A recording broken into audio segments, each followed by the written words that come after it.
Chapter 26. Mrs. Gardiner's caution to Elizabeth was punctually and kindly given on the first favorable opportunity of speaking to her alone. After honestly telling her what she thought, she thus went on. "You are too sensible a girl, Lizzie, to fall in love merely because you are warned against it, and therefore, I am not afraid of speaking openly. Seriously, I would have you be on your guard. Do not involve yourself or endeavor to involve him in an affection which the want of fortune would make so very imprudent. I have nothing to say against him. He is a most interesting young man, and if he had the fortune he ought to have, I should think you could not do better. But as it is, you must not let your fancy run away with you. You have sense, and we all expect you to use it. Your father would depend on your resolution and good conduct, I am sure. You must not disappoint your father." "My dear aunt, this is being serious indeed." "Yes, and I hope to engage you to be serious likewise." "Well then, you need not be under any alarm. I will take care of myself, and of Mr. Wickham too. He shall not be in love with me, if I can prevent it." "Elizabeth, you are not serious now." "I beg your pardon, I will try again. At present I am not in love with Mr. Wickham." "No, I certainly am not. But he is, beyond all comparison, the most agreeable man I ever saw, and if he becomes really attached to me, I believe it will be better that he should not. I see the imprudence of it. Oh, that abominable Mr. Darcy. My father's opinion of me does me the greatest honor, and I should be miserable to forfeit it. My father, however, is partial to Mr. Wickham. In short, my dear aunt, I should be very sorry to be the means of making any of you unhappy. But since we see every day that where there is affection, young people are seldom withheld by immediate want of fortune from entering into engagements with each other, how can I promise to be wiser than so many of my fellow creatures if I am tempted? Or how am I even to know that it would be wisdom to resist? All that I can promise you, therefore, is not to be in a hurry.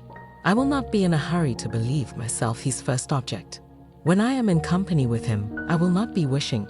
In short, I will do my best. Perhaps it will be as well if you discourage his coming here so very often. At least, you should not remind your mother of inviting him." "As I did the other day," said Elizabeth with a conscious smile. "Very true. It will be wise in me to refrain from that. But do not imagine that he is always here so often. It is on your account that he has been so frequently invited this week. You know my mother's ideas as to the necessity of constant company for her friends. But really, and upon my honor, I will try to do what I think to be the wisest. And now I hope you are satisfied." Her aunt assured her that she was, and Elizabeth having thanked her for the kindness of her hints, they parted, a wonderful instance of advice being given on such a point, without being resented. Mr. Collins returned into Hertfordshire soon after it had been quitted by the Gardiners and Jane, but as he took up his abode with the Lucases, his arrival was no great inconvenience to Mrs. Bennet. His marriage was now fast approaching, and she was at length so far resigned as to think it inevitable, and even repeatedly to say, in an ill-natured tone, that she wished they might be happy. Thursday was to be the wedding day, and on Wednesday Miss Lucas paid her farewell visit, and when she rose to take leave, Elizabeth, ashamed of her mother's ungracious and reluctant good wishes, and sincerely affected herself, accompanied her out of the room. As they went downstairs together, Charlotte said, "I shall depend on hearing from you very often, Eliza." "That you certainly shall. And I have another favor to ask you. Will you come and see me? We shall often meet, I hope, in Hertfordshire. I am not likely to leave Kent for some time. Promise me, therefore, to come to Hunsford." Elizabeth could not refuse, though she foresaw little pleasure in the visit. "My father and Maria are coming to me in March," added Charlotte, "and I hope you will consent to be of the party." "Indeed, Eliza, you will be as welcome as either of them." The wedding took place. The bride and bridegroom set off for Kent from the church door, and everybody had as much to say, or to hear, on the subject as usual. Elizabeth soon heard from her friend, and their correspondence was as regular and frequent as it had ever been. That it should be equally unreserved was impossible. Elizabeth could never address her without feeling that all the comfort of intimacy was over, and though determined not to slacken as a correspondent, it was for the sake of what had been, rather than what was. Charlotte's first letters were received with a good deal of eagerness. There could not but be curiosity to know how she would speak of her new home, how she would like Lady Catherine, and how happy she would dare pronounce herself to be, though, when the letters were read. Elizabeth felt that Charlotte expressed herself on every point exactly as she might have foreseen. She wrote cheerfully, seemed surrounded with comforts, and mentioned nothing which she could not praise. The house, furniture, neighborhood, and roads were all to her taste, and Lady Catherine's behavior was most friendly and obliging. It was Mr. Collins's picture of Hunsford and Rosings rationally softened, and Elizabeth perceived that she must wait for her own visit there to know the rest. Jane had already written a few lines to her sister to announce their safe arrival in London, and when she wrote again, Elizabeth hoped it would be in her power to say something of the Bingleys. Her impatience for this second letter was as well rewarded as impatience generally is. Jane had been a week in town without either seeing or hearing from Caroline. She accounted for it, however, by supposing that her last letter to her friend from Longbourn had by some accident been lost. "My aunt," she continued, "is going tomorrow into that part of the town, and I shall take the opportunity of calling in Grosvenor Street." She wrote again when the visit was paid, and she had seen Miss Bingley. "I did not think Caroline in spirits," were her words, "but she was very glad to see me, and reproached me for giving her no notice of my coming to London. I was right, therefore, my last letter had never reached her. I inquired after their brother, of course. He was well, but so much engaged with Mr. Darcy that they scarcely ever saw him. I found that Miss Darcy was expected to dinner. I wish I could see her. My visit was not long, as Caroline and Mrs. Hurst were going out. I dare say I shall see them soon here." Elizabeth shook her head over this letter. It convinced her that accident only could discover to Mr. Bingley her sister's being in town. 4 weeks passed away, and Jane saw nothing of him. She endeavored to persuade herself that she did not regret it, but she could no longer be blind to Miss Bingley's inattention.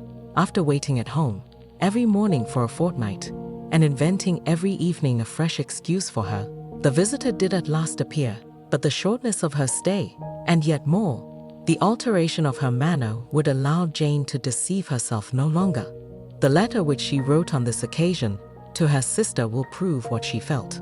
"My dearest Lizzie will, I am sure, be incapable of triumphing in her better judgment at my expense, when I confess myself to have been entirely deceived in Miss Bingley's regard for me. But my dear sister, though the event has proved you right, do not think me obstinate if I still assert that, considering what her behavior was, my confidence was as natural as your suspicion. I do not at all comprehend her reason for wishing to be intimate with me. But if the same circumstances were to happen again, I am sure I should be deceived again. Caroline did not return my visit till yesterday, and not a note, not a line, did I receive in the meantime. When she did come, it was very evident that she had no pleasure in it. She made a slight, formal apology for not calling before, said not a word of wishing to see me again, and was in every respect so altered a creature, that when she went away I was perfectly resolved to continue the acquaintance no longer. I pity, though I cannot help blaming her. She was very wrong in singling me out as she did. I can safely say that every advance to intimacy began on her side. But I pity her because she must feel that she has been acting wrong, and because I am very sure that anxiety for her brother is the cause of it. I need not explain myself farther, and though we know this anxiety to be quite needless, yet if she feels it, it will easily account for her behavior to me. And so deservedly dear as he is to his sister, whatever anxiety she must feel on his behalf is natural and amiable. I cannot but wonder, however, at her having any such fears now, because if he had at all cared about me, we must have met long ago. He knows of my being in town, I am certain, from something she said herself, and yet it would seem, by her manner of talking, as if she wanted to persuade herself that he is really partial to Miss Darcy. I cannot understand it. If I were not afraid of judging harshly, I should be almost tempted to say that there is a strong appearance of duplicity in all this. But I will endeavor to banish every painful thought, and think only of what will make me happy, your affection, and the invariable kindness of my dear uncle and aunt. Let me hear from you very soon. Miss Bingley said something of his never returning to Netherfield again, of giving up the house, but not with any certainty. We had better not mention it. I am extremely glad that you have such pleasant accounts from our friends at Hunsford. Pray go to see them, with Sir William and Maria. I am sure you will be very comfortable there. Yours, etc. This letter gave Elizabeth some pain, but her spirits returned as she considered that Jane would no longer be duped, by the sister at least. All expectation from the brother was now absolutely over. She would not even wish for a renewal of his attentions. His character sunk on every review of it, and as a punishment for him, as well as a possible advantage to Jane, she seriously hoped he might really soon marry Mr. Darcy's sister. As by Wickham's account, she would make him abundantly regret what he had thrown away. Mrs. Gardiner at this time reminded Elizabeth of her promise concerning that gentleman, and required information, and Elizabeth had such to send as might rather give contentment to her aunt than to herself. His apparent partiality had subsided, his attentions were over, he was the admirer of someone else. Elizabeth was watchful enough to see it all, but she could see it and write of it without material pain. Her heart had been but slightly touched, and her vanity was satisfied with believing that she would have been his only choice, had fortune permitted it. The sudden acquisition of £10,000 was the most remarkable charm of the young lady, to whom he was now rendering himself agreeable. But Elizabeth, less clear-sighted perhaps in this case than in Charlotte's, did not quarrel with him for his wish of independence.